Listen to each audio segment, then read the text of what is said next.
한국에서는 절대 시도조차 못하는 일이죠. 평일 2시간씩 하는 생방송 아침 버라이어티가 있다는 사실 알고 계셨나요? 건니시하! 버추얼 크리에이터 시합니다. 요즘은 많지 않겠지만 TV를 즐겨보시는 분이라면 대충 이 시간에는 뉴스를 하겠구나, 드라마를 하겠구나, 예능 하겠구나 하고 딱 감을 느끼시는 분들이 많잖아요. 이게 나라마다 다르겠지만 일본의 경우에는 차원이 다릅니다. 이 시간에 드라마를 해? 혹은 왜 이렇게 생방송이 많지? 하고 의아했던 적 없으신가요? 실제로 일본에서 생활하신 분이라면 엄청 공감하실 겁니다. 3월 한 달 동안 보내드리고 있는 랭커 스터디 일본 방송 특집 시리즈 그 3번째 시간, 오늘은 독특한 일본의 TV 편성에 대한 이야기를 장르별로 나눠서 알아보고자 합니다. 한국에서는 도저히 생각할 수 없는 장르도 있으니까요. 끝까지 시청해주세요.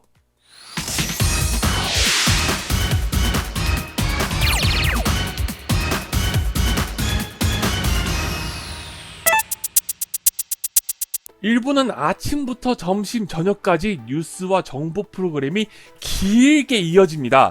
그런데 공영방송 NHK와 민영방송의 편성 스타일에 차이가 있습니다. NHK는 KBS와 비슷한 느낌인데요. 주로 정시에 하는 뉴스가 많고 지역 소식을 많이 전달하려는 부분이 나타납니다. 그 중에서 열도 뉴스라는 프로그램은 낮 12시에 한 지역 뉴스를 긁어 모아서 다시 전하는 형식을 가지고 있습니다. 사실상 재방송이죠. 반면 민방의 경우 연예 뉴스, 사회 이슈, 가십성 사건까지 폭넓게 다루고요. 한 가지 뉴스를 길게 분석하는 경향이 강하고요. 뉴스에 대해서 개인적인 의견을 전달하는 패널들, 일명 커멘테이터들이 나와서 자유롭게 토론하는 방식이 많죠. 1시간 30초짜리 뉴스를 여러 개 묶어서 한 가지 이슈를 다루는 한국과 비교되는 부분이라고 할 수 있습니다. NHK보다는 약간 부드러운 스타일을 하기 때문에 흔히 연성화된 뉴스를 많이 한다라고도 이야기를 합니다. 뉴스와는 별개로 2-3시간 동안 하는 정보성이 강한 프로그램을 가리켜 와이드쇼, 와이드쇼라고 부릅니다. 한국에서는 찾아보기 힘든 장르죠. 일본 TV의 예능과 드라마는 황금 시간대로 알려진 저녁 7시부터 밤 11시 사이에 집중적으로 편성됩니다. 먼저 드라마의 경우 한국은 주말 연속극, 월화 드라마, 수목 드라마, 금토 드라마 등등 주 2회 편성을 하는데요. 일본의 드라마는 기본 주 1회 편성합니다. 특히 전통적인 방송 시간대가 있는데요. 로맨스 트렌디 드라마를 방송하는 후지TV의 월요일 밤 9시 드라마 일명 get스크, 사회성 메시지가 강한 웰메이드 드라마를 방송하는 TBS의 일요극장 등이 있습니다. 기본이 12화짜리의 미니 시리즈고 반응이 좋은 드라마는 시즌제로 운영됩니다. 물론 일일 드라마도 있지만 NHK에서 하는 아침 드라마가 유일합니다. 일본의 예능은 코미디부터 시작해서 퀴즈쇼, 게임쇼, 토크쇼, 여행, 실험 등등 장르가 세분화되어 있습니다. 그만큼 볼거리가 다양하다는 것이 특징이죠.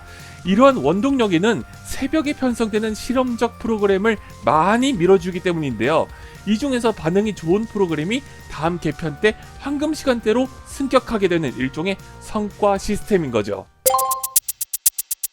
장르와는 별개로 일본 방송의 가장 큰 특징 중 하나가 바로 생방송이 많다는 점입니다.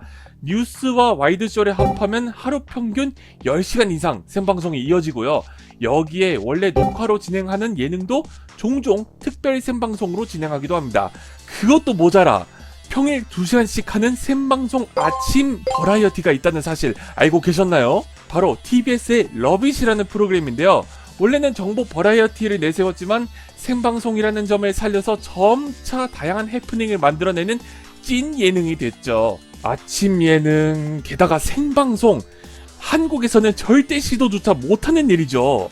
이렇게까지 일본이 생방송을 좋아하는 이유, 제가 생각했을 땐 SNS 참여 등을 통한 시청자와의 소통, 그리고 편집이 없는 긴박감이 오히려 재미 요소로 작용한다는 점이 꼽히겠네요. 오늘 다룬 내용을 정리하면 이렇게 확인할 수 있습니다.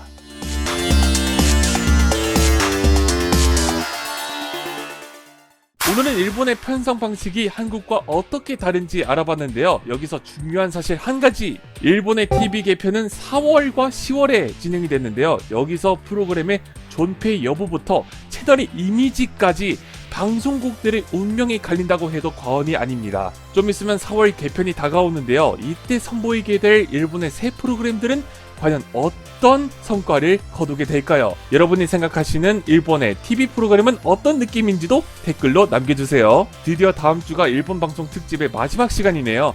다음 시간에는 일본 방송의 또 다른 흥미로운 특징, 자유로운 간접 광고에 대해서 알아보겠습니다.